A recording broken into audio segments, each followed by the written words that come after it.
aí, galerinha do segundo ano ensino médio, beleza? Eu sou o professor Leonardo Greco e nós vamos continuar os nossos estudos. Hoje nós vamos falar um pouquinho sobre as migrações. Vamos falar migrações no contexto geral e vamos analisar também um pouquinho o caso do Brasil. Vamos usar o Brasil como exemplo em alguns aspectos, belezinha? Bom, inicialmente, a gente vai entender que migração é o deslocamento populacional pelo espaço geográfico, de forma temporária ou permanente. Ok, pessoal? Bom, nesse aspecto, a gente vai perceber que as pessoas têm várias motivações para migrar, tá? Vários estímulos que podem levar a pessoa a escolher, definitiva ou temporariamente, abrir mão do seu local de morada em busca de uma nova condição. Vamos ver quais são essas motivações e quais essas novas condições. Bom, inicialmente, com relação à economia, se um determinado país ou mesmo uma cidade talvez, né? A gente pensa sempre em migração, pensa macro, né? Pensa de um país para o outro, mas isso pode acontecer até em termos de uma cidade para outra ou dentro da mesma cidade, de um bairro para outro. Pensemos, se a economia do lugar onde você vive, independentemente de ser bairro, cidade, país, etc., se a economia não está legal e você sabe que em determinado local a situação está melhor e você tem condições de tentar melhorar a sua vida nessa outra área, isso pode levar você, isso pode ser um estímulo para que você se transfira, né? Saia do seu local e busque esse novo local, né? Independentemente do porte desse novo local.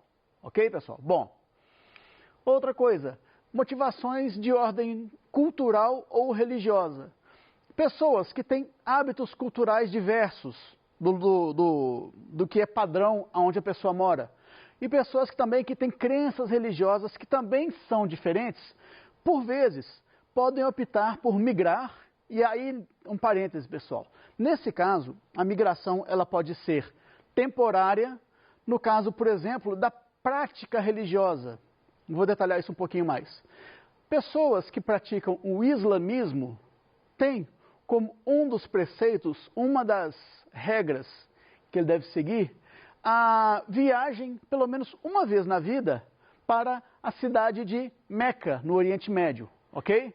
Aí, nesse aspecto, a pessoa vai sair da sua cidade, do seu país, e vai migrar temporariamente para a cidade de Meca, mas sem significar que ela tenha sido pressionada a isso, que ela tenha sido hostilizada, e aí a situação na sua cidade ficou insuportável e ela teve que migrar. Não.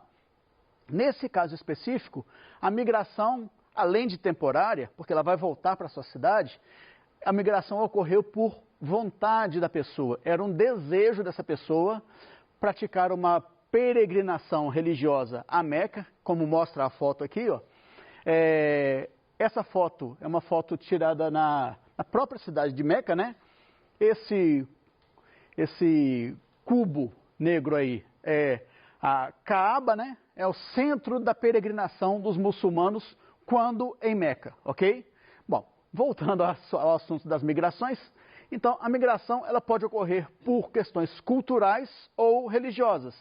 Se for por opção, a pessoa pode optar, né? Pode decidir ir prestar a sua homenagem, etc, tal, né? Fazer as suas reverências e retornar. Ou ela pode migrar de forma permanente. E aí é o caso em que aí sim, ela sofre algum tipo de hostilidade, ela é perseguida de alguma forma, fazendo com que a sua permanência no seu local natal, na cidade onde ela vive, né, se torne algo insuportável, não seguro, arriscado para ela e para sua família. E aí, nesse caso, a migração ela se dá de modo definitivo. Ok, pessoal? Bom, seguindo aqui e outras motivações para se promover a migração. Migração por motivação política. Ocorre quando, vivendo em regiões onde verifica-se instabilidade política, chegando a extremos, como guerras civis, as pessoas buscam refúgio. E aí, nesse caso, tem um termo específico, que é o asilo político, em países mais estáveis. A gente tem exemplos num passado recente e na atualidade também, em países da nossa América Latina, em países da África, países da Ásia, né? Aonde, pensem aonde, imagine a seguinte situação.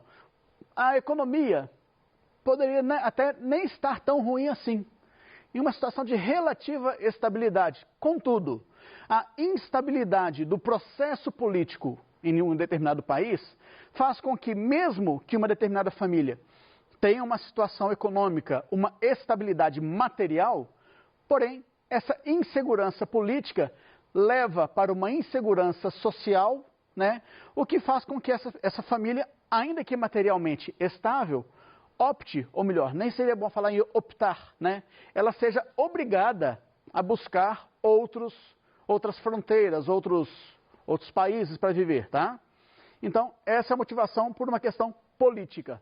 Normalmente, é uma situação emergencial, quando no seu país o clima se torna insustentável, e aí você nem fala em migrar, você fala em buscar refúgio. Por isso o termo asilo político. Ok, pessoal?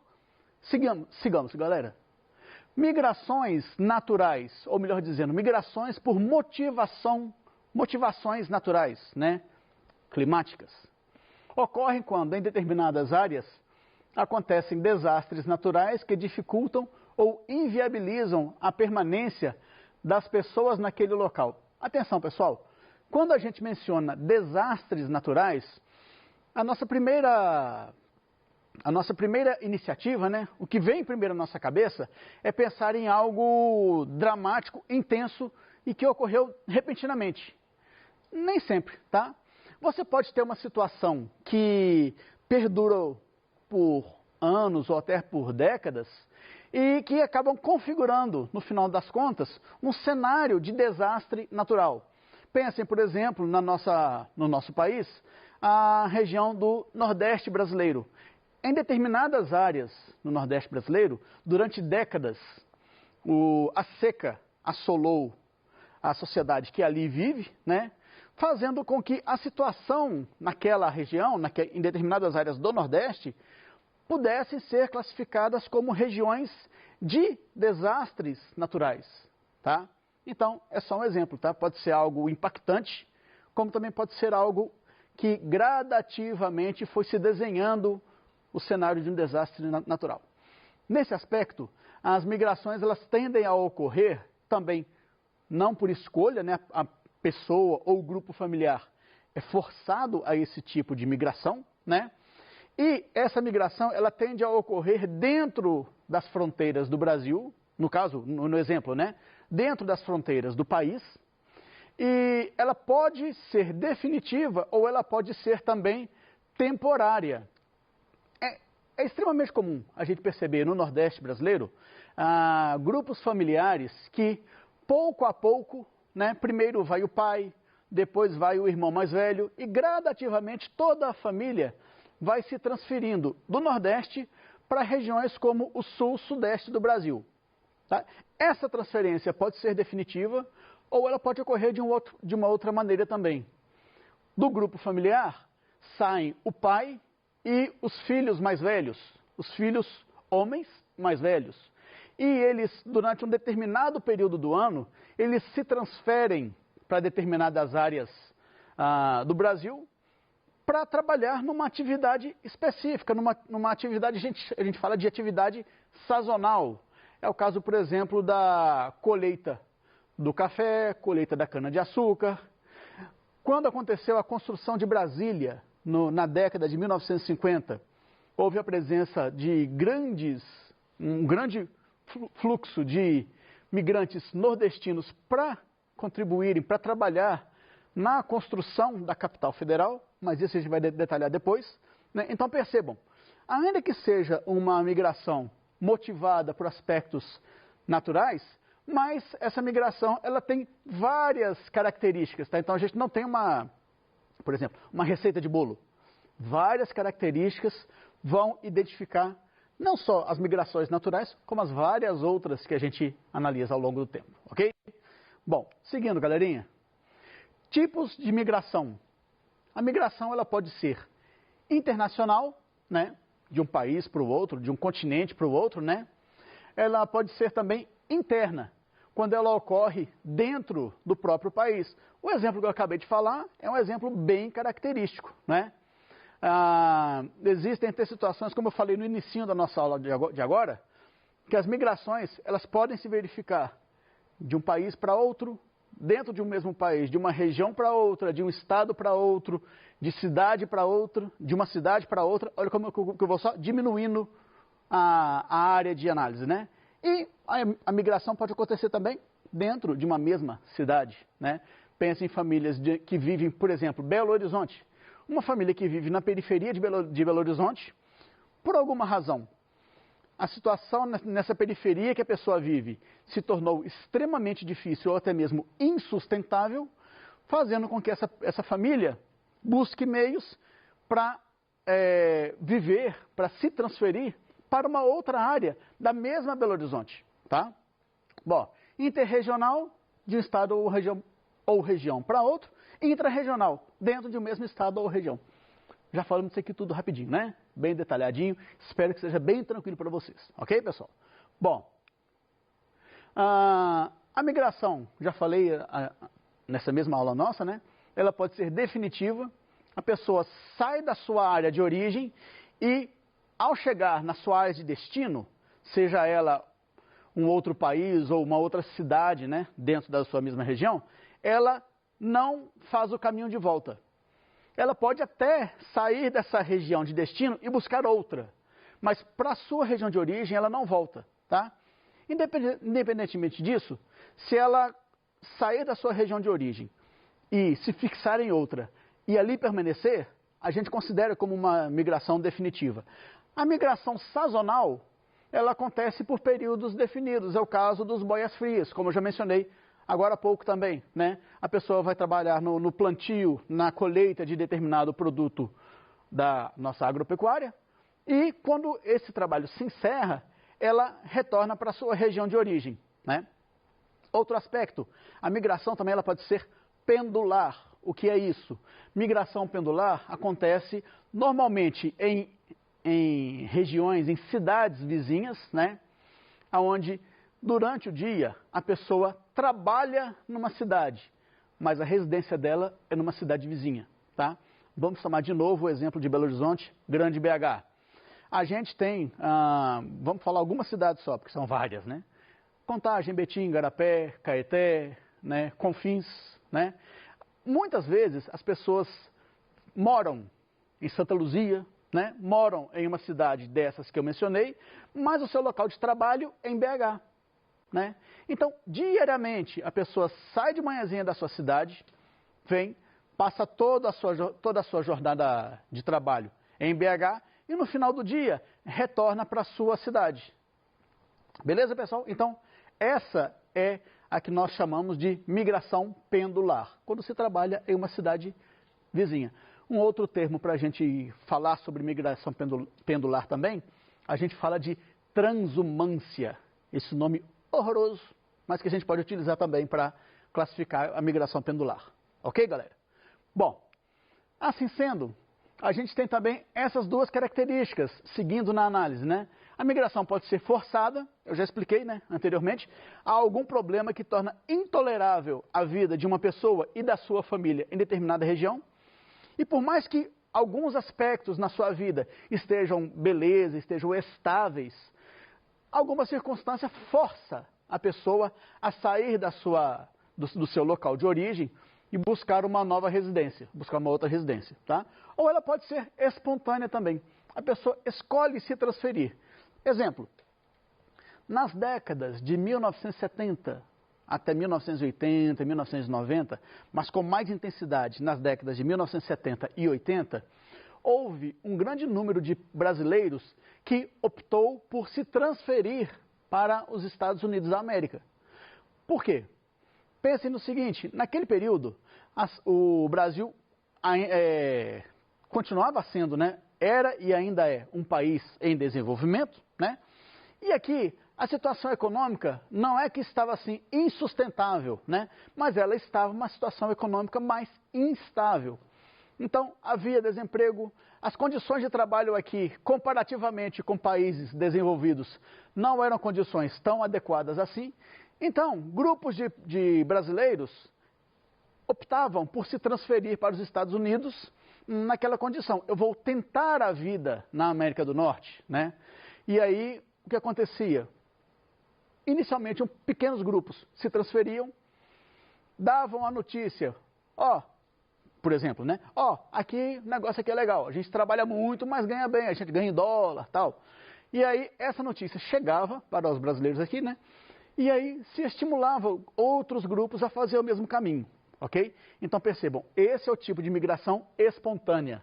A pessoa optava, era uma opção da pessoa se transferir para outra região. Beleza, pessoal? Bom, tudo isso entendido, a gente vai analisar agora com calma essa atividade prática aqui para a gente poder compreender com mais tranquilidade essa questão das migrações, ok? Bom, isso foi divulgado pelo Portal Terra, esse trecho foi divulgado pelo Portal Terra entre 30 de setembro de 2012 e é a partir dele que nós vamos analisar o exercício, ok? Evitar o êxodo rural, a saída das pessoas do campo para as áreas urbanas, é o principal desafio da política interna chinesa. A luta de clãs perante o 18º Congresso do Partido Comunista da China não mudará, provavelmente, um dos principais eixos da política interna chinesa, impedir o êxodo rural, ainda mais agora que as pessoas que vivem nos centros urbanos superaram pela primeira vez a população do campo no país.